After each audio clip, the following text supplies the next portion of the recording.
Bienvenue dans ma classe de français 4e secondaire. Jusqu'à la semaine passée, j'étais une retraitée tranquille à la maison. Et écoutez, je me retrouve dans une classe à remplacer un collègue et je vais le remplacer jusqu'à la fin de l'année. Ce qui est formidable, c'est que ça va faire en sorte que mon partage de pratique va être nettement plus authentique. Alors voici ce que je fais avec des albums jeunesse en 5e et 4e secondaire. Mon partage de pratique s'intitule « Lire pour mieux écrire ». Je vous résume très rapidement, en fait, d'où l'idée est partie. Quand j'ai décidé d'ajouter à ma pédagogie, d'inclure dans ma pédagogie des albums jeunesse, je me suis dit comment faire lire des albums jeunesse à mes élèves et en retirer le plus de bénéfices possible. Alors, j'ai une belle activité qui fait en sorte que chaque élève a un album sur son bureau. Alors, ça nous prend une trentaine d'albums si on a une trentaine d'élèves. Alors, je vous montre des albums ici qui sont pour un lectorat, qui sont vraiment dédiés à un lectorat plus vieux. Et c'est le type d'album que je vais laisser sur les bureaux des élèves. Je pourrais vous en reparler davantage. Donc, je laisse un album sur chaque bureau et vous aurez compris que le cours suivant, tout ce que j'ai à faire, c'est de changer les albums. Ce qui fait que on pourrait potentiellement faire 30 lectures différentes, mais je me rends pas jusque-là parce qu'on comprendra qu'à un moment donné, ça peut devenir lassant. Ça fait que d'habitude, on y va avec une dizaine, une douzaine, puis je ne fais pas nécessairement ça non plus d'une traite. C'est-à-dire qu'on peut le faire pendant 3-4 cours d'affilée, après on prend une pause, etc. Ça nous prend aussi un cahier Canada, donc je prends celui d'Henri qu'il a oublié sur sa table au dernier cours. Alors chaque élève a un cahier Canada et c'est ce cahier-là qui va nous servir de correspondance. C'est-à-dire que les élèves, en début de période, sont invités à entrer dans leur petite bulle. C'est sûr que c'est pas évident. On est dans une classe avec 32 élèves, l'éclairage, la chaise, le moment. Bon, il n'y a rien d'idéal, mais je demande aux élèves d'entrer dans leur bulle et de faire un avec l'album qu'ils ont devant eux.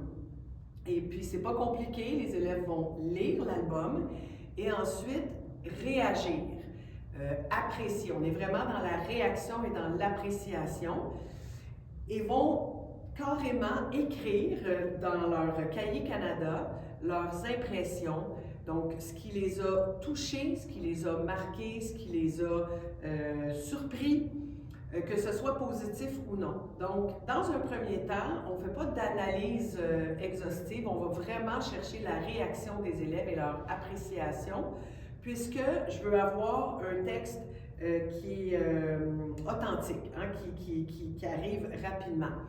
Et je demande aux élèves de ne pas nécessairement prendre 1 heure ou beaucoup de temps pour corriger le texte. Parce que rendu en 4e, 5e secondaire, on aura compris que les élèves sont censés, je dis bien sont censés, faire moins d'erreurs en ce qui concerne la grammaire, les accords de participe passé, etc. Mais on sait bien que ce n'est pas tout à fait vrai encore. Ce qui fait que je leur demande d'écrire de façon spontanée, de se relire peut-être une fois ou deux pour enlever, éliminer les fautes qu'on dit, les fautes qu'on appelle les fautes non-non. Et c'est vraiment là-dessus que je veux travailler parce que si vous saviez, si vous voyez le nombre de fautes non-non qu'on voit dans les examens de fin d'études secondaires au ministère, c'est fou, puis ça fait perdre des points tellement précieux aux élèves. Alors on essaie de réduire à la source le nombre d'erreurs vraiment non-non. Qu'est-ce que je veux dire par une erreur non-non? Un oubli d'accent. Hein, on écrit trop vite, l'accent, on l'oublie. Tout ce qui est homophobe simple. Donc, je ne parle pas nécessairement du C, S apostrophe ST ou encore le CESE qui peut parfois donner du fil à retordre, mais je parle vraiment d'homophones plus simples.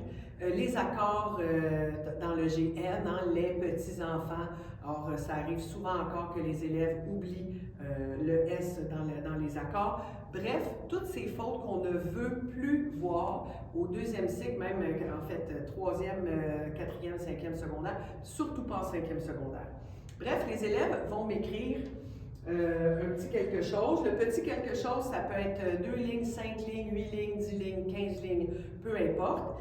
Et moi, ce que je fais dans un premier temps, c'est que je vais lire, évidemment, leur appréciation, leur réaction, et je vais commenter pour relancer un peu la conversation, pour leur demander, par exemple, « Ah, est-ce que tu as remarqué que tel ou tel personnage dans ton roman, lapsus, dans ton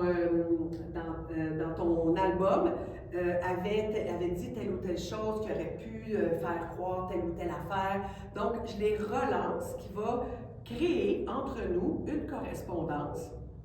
Et aussi, j'encercle une faute. Alors, je leur dis, je vais vous encercler une faute, je vais vous l'expliquer, cette erreur-là, si besoin est, par exemple un accord, homophone, etc.